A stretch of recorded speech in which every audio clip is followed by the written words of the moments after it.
Hello guys and welcome back once again to the YouTube channel of Textbook Super Coaching for CSIR Net JRF Chemical Science Exam। और इस video के अंदर आपके साथ discuss करने वाला हूं, जैसे कि आप यहां पर भी देख सकते हो कि last week strategy for CSIR NET December 2023 exam.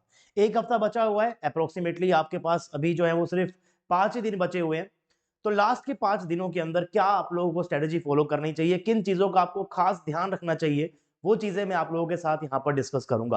काफी सारे ऐसे स्टूडेंट्स भी इस वीडियो को देख रहे होंगे जो ये सोच रहे होंगे कि लास्ट के एक हफ्ते में आखिर सर ऐसा क्या बताने वाले हैं कि इस एक हफ्ते की पढ़ाई के चक्कर में ही हम लोग अपने नेट एग्जाम को क्वालिफाई कर ले। तो देखिए, ऐसा नहीं होता है। एक एग्जाम है, पीएचडी एंट्रेंस एग्जाम है ये, है ना। तो इस एग्जाम की तैयारी करनी पड़ती है और काफी सारे स्टूडेंट्स ने पिछले 4-5 महीनों से लगातार वो स्टडीज कर रहे हैं, लगातार वो प्रिपरेशन कर रहे हैं अपने इस एग्जाम की। तो मैं उन स्टूडेंट्स के साथ यहाँ पर आज बात करूंगा जो पिछले 4-5 महीने से लगातार कंटिन्यूअसली पढ़ाई कर रहे थे। अगर आपने तैयारी नहीं करी है, अगर आप लोगों ने प्रिपरेशन नहीं करी है, तो इस वीडियो के अंदर ऐसा कोई चीज मैं आपके साथ शेयर नहीं करने वाला हूं कि आपको मैं कुछ बताऊं और उसको बताने की हेल्प से आपका नेट एग्जाम जो है वो क्रैक हो जाए। लेकिन हाँ, अगर आप लोगों ने तैयारी करी है, पिछले 4-5 महीने से आप लोग जुड़े हुए हो, टेक्स्ट बुक के इस प्लेटफॉर्म पर आप जुड़े हुए हो, यूट्यूब चैनल के ऊपर आप लोग जुड़े हुए हो, लगातार आप तैयारी कर रहे हो। सफलता कोर्स हम लोगों ने चलाया जहां पर हम लोगों ने सभी यूनिट्स को शॉर्ट में आप लोगों को रिवाइज कराया। अगर आप लोगों ने वो सब वीडियोस देखी हैं, आप लोगों ने मॉक टेस्ट दिए हैं, हम लोगों ने कुछ कंप्लीट मॉक टेस्ट भी लिए हैं, टॉपिक वाइज मॉक टेस्ट भी हम लोगों ने लिए हैं, और ब्रांच वाइज की फिजिकल केमिस्ट्री का मॉक टेस्ट हो गया, इनऑर्गेनिक का मॉक टेस्ट हो गया। ये सब चीजें हम लोगों ने पिछले 4-5 महीनों के अंदर आप लोगों के साथ मिलकर करी थी। इसी साल हम लोगों ने CSIR नेट के इस कैटेगरी को स्टार्ट किया, आप लोगों ने काफी प्यार दिया, thank you so much for that. और पिछले काफी टाइम से जो आप लोग हमारे जुड़े हुए हो, तो आपके साथ लास्ट वीक में क्या आपकी स्ट्रेटेजी होनी चाहिए, चलिए उसको थोड़ा सा डिस्कस कर लेते हैं। तो बहुत लेंथी सी वीडियो नहीं है भाई, एग्जाम आपका काफी नजदीक है, तो ऐसा कुछ नहीं है कि मैं आपको कोई टॉपिक पढ़ाने वाला हूँ। बहुत ही जनरल बातें करूंगा आपके साथ, जैसा कि आप यहाँ पर इन 4 पॉइंट्स के अंदर देख भी सकते हो। और पहला पॉइंट मैंने इंपॉर्टेंटली यहाँ पर रखा हुआ है कि रिवीजन इज द की। बहुत सारे स्टूडेंट्स ये जो लास्ट के हफ्ते में जो है ना रिवाइज नहीं करते हैं चीजों को, मतलब काफी कुछ पढ़ा हुआ है, काफी चैप्टर्स पढ़े हुए हैं। फॉर एन एग्जांपल लेकर चलते हैं यहाँ पर कि लेट्स से कि आप लोगों ने सॉलिड स्टेट, बहुत ही आसान चैप्टर है फिजिकल केमिस्ट्री का, मान लेते हैं कि आप लोगों ने स्टार्टिंग के दिनों के अंदर जब आप तैयारी करना स्टार्ट कर रहे थे अगस्त में, अक्टूबर में ही आप लोगों ने सॉलिड स्टेट को पढ़ लिया, आपको सबको समझ आ गया, आपने सारे के सारे PYQs लगा लिए, आप लोगों ने मॉक टेस्ट दे लिए, आप लोगों ने सब कुछ कर लिया। लेकिन अब जब एग्जाम काफी नजदीक आ रहा है और आप उस चीज को रिवाइज नहीं करोगे, तो क्या गारंटी है कि वो जो फॉर्मुले जो आप लोगों ने 2 महीने पहले पढ़े थे, 1 महीने पहले पढ़े थे, वो आप रिटेन कर पाओगे अपने दिमाग में, और एग्जाम हॉल में जब उनकी जरूरत पड़ेगी तो वो फॉर्मुले आपके साथ देंगे, है ना। तो अगर आप चाहते हो कि एग्जाम हॉल में जिस भी फॉर्मुले की, स्पेशली बात कर रहा हूँ फिजिकल केमिस्ट्री की मैं आप लोगों से, अगर आप फिजिकल केमिस्ट्री आप लोगों ने कोई चैप्टर 1 महीने पहले पढ़ा है, भले ही आपने कितने भी अच्छे तरीके से कवर किया हो, लेकिन लास्ट वीक में जरूर आप उसको रिवाइज कीजिएगा। Revision is the key. जितना भी आप लोगों ने पिछले 4-5 महीने में पढ़ाई करी है, जो जो यूनिट्स आप लोगों ने तैयार करी है, उन सभी यूनिट्स के मैं उम्मीद तो ये भी कर रहा हूं कि आप लोगों ने नोट्स बनाए होंगे, राइट। तो अपने नोट से एक बार प्लीज गो थ्रू होइएगा, हर एक चीज, हर एक पेज, जो चीज आप लोगों ने लिखी है, जो चीज आप लोगों ने हाईलाइट करी है, उन हर एक चीज को आपको ध्यान से देखना है ना। आखिरी का 5 दिन है बस ये आपके एग्जाम के लिए, तो इस 5 दिन के अंदर बस अपनी पूरी की पूरी जान लगा दीजिए, जितना हो सके मैक्सिमम आप लोग अपना सिटिंग टाइम बनाइए अब इन 5 दिनों के अंदर, है ना। एटलीस्ट आपको दिन में अब 8-8 घंटे, 7 घंटे तो इजिली आपको पढ़ना चाहिए भाई। ये नहीं सोचना है कि यार आखिरी हफ्ता आ गया, रिलैक्स रहते हैं, एक हफ्ते में क्या ही हो जाएगा, नहीं, एक हफ्ते में बहुत कुछ होता है। एटलीस्ट पिछले 4-5 महीनों में आपने जो पढ़ा है उसको तो आप इजिली रिवाइज कर सकते हो, है ना। तो रिवाइज करते रहिए हर एक चीज को, रिवीजन इज द की। और काफी सारे स्टूडेंट्स यहाँ पर सोचते हैं कि यार एक नया ना चैप्टर शुरू कर लेते हैं, 5 दिन बचे हुए हैं, कुछ कुछ चैप्टर्स तो मैंने पहले पढ़ लिए, उसके ऊपर क्या रिवीजन में टाइम खराब करूं, मैं एक यूनिट और तैयार कर लेता हूं, है ना, एक यूनिट और तैयार कर लेता हूं। देखो, CSIR नेट एग्जाम को निकालने के लिए 20 यूनिट्स भी सफिशियंट होती हैं, अगर आपने स्ट्रेटेजिकली पढ़ाई करी होगी तो। मैंने डिस्कस किया था 5 महीने पहले क्या प्लान होना चाहिए आप लोगों का, और कौन कौन सी यूनिट्स को आप लोगों को टारगेट करना चाहिए, है ना, मैंने आपके साथ डिस्कस किया था। तो 20 यूनिट से भी स्टूडेंट्स CSIR नेट एग्जाम को इजीली क्रैक कर लेते हैं, और मुझे उम्मीद है कि आप लोगों ने एटलीस्ट 25 से 26 यूनिट्स तो तैयार करी होंगी, ऑब्वियसली आपने तैयार करी होंगी। तो अब ये टाइम है कि इन सभी यूनिट्स को आप लोग रिवाइज जरूर कर लीजिए। और नए चैप्टर को शुरू करने का ना इस टाइम कोई फायदा है नहीं, बिकॉज नया चैप्टर आप पढ़ोगे उसके अंदर से क्वेश्चन आया नहीं आया कुछ गारंटी नहीं है। लेकिन जो चीज आपने पिछले 4-5 महीनों से पढ़ी है, बहुत सारे टॉपिक्स आप लोगों ने पढ़े हैं, वहां से तो क्वेश्चन 100% आने वाले हैं। तो प्लीज उसको पूरे को रिवाइज कीजिए। बहुत सारे स्टूडेंट्स ये भी सोचते हैं रिवीजन करते वक्त कि यार ये टॉपिक तो इंपॉर्टेंट है, इसके अंदर से क्वेश्चन आएगा, ये वाला इंपॉर्टेंट नहीं है, इसको छोड़ देते हैं। जबकि ऐसा कुछ नहीं होता गाइस, है ना, ऐसा कुछ भी नहीं है। कोई भी टॉपिक आप ऐसा नहीं बोल सकते हो कि ये टॉपिक इंपॉर्टेंट है बहुत ज्यादा, अरे ये टॉपिक बिल्कुल भी इंपॉर्टेंट नहीं है। अरे भाई, जिसको आपने इंपॉर्टेंट नहीं बोला, अगर वही एग्जाम में सवाल आ गया तो नंबर तो आपको 4 नंबर तो वही देगा ना। अगर क्वेश्चन पार्ट भी में आए 2 नंबर तो आपको वहीं से मिलने वाले हैं। तो जो चीज एग्जाम में आ जाए ना वो इंपॉर्टेंट होती है, और एग्जाम में आपका जो सिलेबस है आप उस पूरे सिलेबस को फोकस करके रखिएगा। ऐसा नहीं है कि यार, हाँ ऐसा होता है कि यार इस चैप्टर के अंदर से ये 3-4 चीजें बहुत इंपॉर्टेंट है, लेकिन जो चीजें आप लोगों को इंपॉर्टेंट नहीं लगती है प्लीज उसको भी रिवाइज जरूर कीजिएगा। क्या पता इस साल आपके पास उस चीज के अंदर से क्वेश्चन आ जाए और फिर बाद में होगा पछतावा कि यार काश उस चीज को भी रिवाइज कर लिया जाता, है ना। तो रिवीजन इज द की। नया चैप्टर स्टार्ट करने से बेहतर है कि आप लोग रिवीजन के ऊपर फोकस कीजिए। अब कुछ स्टूडेंट्स ऐसे भी होंगे कि सर मैंने ना एक पर्टिकुलर चैप्टर नहीं पढ़ा, जैसे मान लो कि मैंने पॉलीमर नहीं पढ़ा, तो क्या मैं पॉलीमर को अब स्टार्ट कर दूं? तो देखो पॉलीमर ना छोटा चैप्टर है, कुछ यूनिट्स छोटी होती है, जैसे कि पॉलीमर है छोटी यूनिट है, सरफेस केमिस्ट्री है छोटी यूनिट है। मैं सिर्फ फिजिकल केमिस्ट्री के एस्पेक्ट में बात कर रहा हूँ। ये सेम चीज आपके पास इनऑर्गेनिक के अंदर, ऑर्गेनिक के अंदर भी होती है, वहां पर भी आपको स्मॉल यूनिट्स मिलेंगी। और स्मॉल यूनिट्स के अंदर से रिपीटेटिवली कुछ कॉन्सेप्ट्स के ऊपर से बार बार क्वेश्चंस आ रहे हैं। जैसे कि अगर मैं बात करता हूं पॉलीमर के ऊपर से, तो मोलर मास ऑफ पॉलीमर के ऊपर से काफी सारे क्वेश्चंस आते हैं।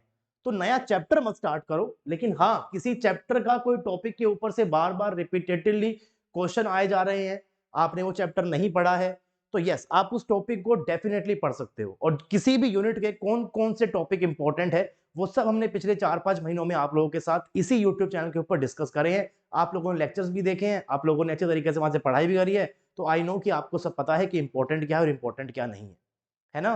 तो उसको भी जरूर ध्यान रखिएगा। नया चैप्टर स्टार्ट करने की जरूरत नहीं है, लेकिन हाँ कोई छोटी यूनिट है जो आपने अभी तक पढ़ी नहीं है, तो उसके कुछ कुछ कॉन्सेप्ट्स को आप आधा घंटा 1 घंटा दिन में देखकर उन कॉन्सेप्ट्स को जरूर आप एक बार निकाल सकते हो। टारगेट अपना बिल्कुल अहम रखिएगा कि आपका टारगेट है कि आपको इस एग्जाम के अंदर 100 नंबर से ज्यादा लेकर आने हैं।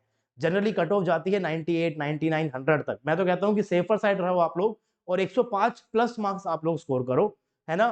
तो अपना टारगेट बिल्कुल अहम रखना है। 105 मार्क्स की अगर आपकी तैयारी नहीं है तो यस नए टॉपिक्स आपको पढ़ने ही पड़ेंगे, और उस टाइम पे आप छोटी यूनिट्स के कुछ कुछ, बिल्कुल मैं यूं नहीं कह रहा हूं कि आप एक बहुत बड़ी यूनिट स्टार्ट कर लो, मैं बिल्कुल नहीं कह रहा हूं ये सब चीजें। मैं कह रहा हूं कि आप किसी छोटी यूनिट का कोई टॉपिक जो बार बार रिपीट हो रहा है एग्जाम के अंदर, उसके ऊपर आप इस लास्ट वीक के अंदर फोकस कर सकते हो, अगर करना चाहो तो। अदरवाइज जो पहले पढ़ा हुआ है उसी को ही रिवाइज करते रहिएगा, वो बहुत इंपॉर्टेंट है ना।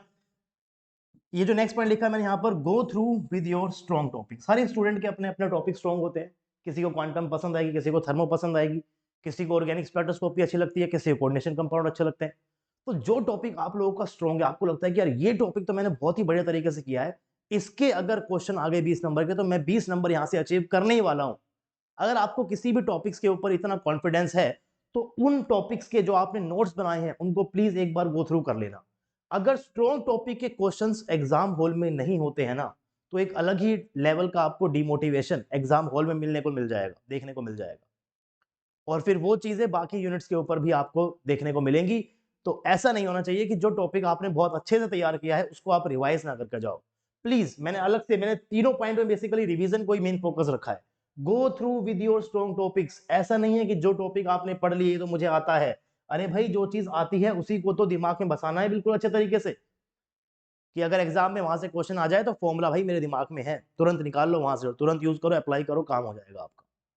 ठीक है, इस चीज का आपको हमेशा ध्यान रखना है। लास्ट वीक है, फिर से बोल रहा हूं आप लोगों के साथ में, लास्ट वीक के अंदर आपको जितना हो सके उतनी ज्यादा पढ़ाई करनी है। आपका जो एम है ना वो आपके सामने दिखना चाहिए कि यार ये एग्जाम मुझे क्रैक करना है, सीएसआईआर नेट का मेरे को चाहिए, मेरे को जेआरएफ की टिकट चाहिए, मेरे को पीएचडी करनी है। ये चीज आप दिन में 10-10 बार बोलना शुरू कर दो आप, है ना। अपने अंदर एक डाउट मत लेकर आओ कि यार मेरा इस बार होगा कि नहीं होगा। अरे नहीं हुआ तो बात की बात है, वो हम बाद में देखेंगे। अभी 5 दिन बचे हुए हैं ना, तो 5 दिन तक आपको बस यही सोचना है कि हाँ भाई इस बार तो मैं ही फोड़ने वाला हूँ या फिर फोड़ने वाली हूँ। ठीक है, इस बार आपको बिल्कुल भी नेगेटिव इन लास्ट के दिनों के अंदर नहीं सोचना है। लास्ट पॉइंट अलग से लिख कर लेकर आया हूँ, ईट हेल्दी। हेल्दी खाना खाओ यार, दिमाग अच्छा चलता है उससे, है ना। स्टे हेल्दी, हेल्दी रहो। जितना ज्यादा आप लोग हेल्दी रहोगे उतना ही ज्यादा एफिशिएंटली आप लोग पढ़ाई कर पाओगे। और लास्ट वीक है तो बिल्कुल भी, ठंड भी अभी धीरे धीरे बढ़ रही है, तो ज्यादा बाहर बार मत घूमो भाई। अगर खामे का इस वीक में अगर तबीयत खराब हो गई तो फिर काफी दिक्कत आ जाएगी आपको इस एग्जाम के अंदर। बार बार अपॉर्चुनिटीज नहीं मिलती है लाइफ में। अभी आपको अपॉर्चुनिटी मिली हुई है कि आप इस एग्जाम में जाकर बैठ रहे हो, आपने फॉर्म भरा है, एडमिट कार्ड आपके पास है, आपके पास ये अपॉर्चुनिटी आज है, शायद अगली बार ना हो, तो इस अपॉर्चुनिटी का पूरा फायदा आपको उठाना है, राइट। तो यही डिस्कस करना था बस आपके साथ, कुछ नॉर्मल पॉइंट्स थे, कोई पढ़ाने के लिए नहीं आया था आज मैं आपके साथ यहाँ पर, या कोई इंपॉर्टेंट टॉपिक डिस्कस करने के लिए नहीं आया था। और ऐसी कोई खास चीज होती भी नहीं है कि मैं आपको लास्ट हफ्ते में आके बताऊं, ऐसी ऐसी कोई दवाई भी नहीं है कि मैं लास्ट हफ्ते में आऊं, आपको एक दवाई दे दूं, आप उस दवाई को खा लो और फिर आपका नेट एग्जाम हो जाए। ऐसी कोई दवाई भी नहीं है भाई मेरे पास, या किसी के पास भी नहीं होती है ना। मेहनत करनी है, आप ही को करनी है मेहनत, आपने पिछले 4-5 महीने से मेहनत की भी है, डेफिनेटली आप लोग जुड़े हो हमारे साथ।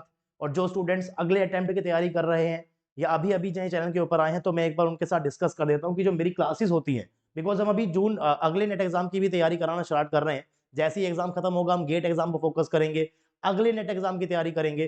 तो क्लासेस कब कब होती है आप देख सकते हो भाई, है ना। शाम को 7 बजे आपको यूट्यूब पे मेरी क्लास देखने को मिलती है, और दोपहर के 12 बजे आपको टेक्स्ट बुक की ऐप के ऊपर एक फ्री मास्टर क्लास देखने को मिलती है। यहाँ पर भी हम लोग नए नए कॉन्सेप्ट्स को सीखते हैं। अभी अगर आप ऐसे स्टूडेंट हो जो शायद इस अटेम्प्ट की तैयारी नहीं कर रहे हो, नेक्स्ट अटेम्प्ट की तैयारी कर रहे हो, तो अभी से लग जाइएगा गाइस, अभी से ही आपको लग जाना है तैयारी करने के लिए। 6 महीने मोर देन सफिशिएंट है इस एग्जाम की तैयारी करने के लिए। लेकिन अगर आपके पास सिर्फ 4 महीने बचे रहेंगे, आप 2 महीने के बाद जगोगे, तो फिर शायद 4 महीने आपको कम पड़ जाए, लेकिन 6 महीने मोर देन सफिशिएंट है। ठीक है, तो अभी से ही आपको नेक्स्ट अटेम्प्ट की भी तैयारी करनी है। और जिन लोगों ने इस बार प्रिपरेशन की है, अच्छे तरीके से प्रिपरेशन करी है, थोड़ा सा मोटिवेशन शायद इस वीडियो को देखकर आने को मिल जाए, और जब वो एग्जाम देने के लिए जाएंगे, किस तरीके से उनको पेपर सोल्व करना है, किस पार्ट को पहले देखें, है ना, वो सब चीजें मैं डिस्कस करने वाला हूं एक और नई वीडियो के अंदर।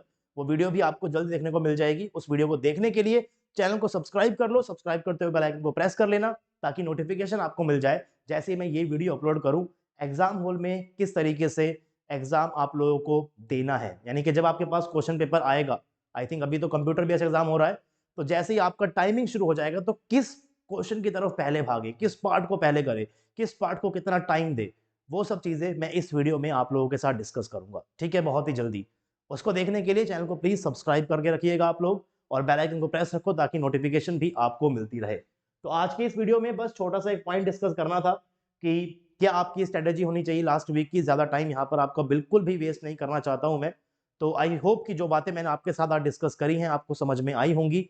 अगर आपको ये एडवाइजेज अच्छी लगी, आपको वीडियो अच्छा लगा, तो वीडियो को लाइक जरूर कीजिएगा। जाने से पहले अपने फ्रेंड्स के साथ जो इस एग्जाम की तैयारी कर रहे हैं, उनके साथ भी इस वीडियो के लिंक को शेयर जरूर कीजिएगा। मिलते हैं आप लोगों से अब नेक्स्ट वीडियो में, तब तक के लिए आप लोग पढ़ते रहिए, and happy learning to all of you guys, and all the best for your NET exam.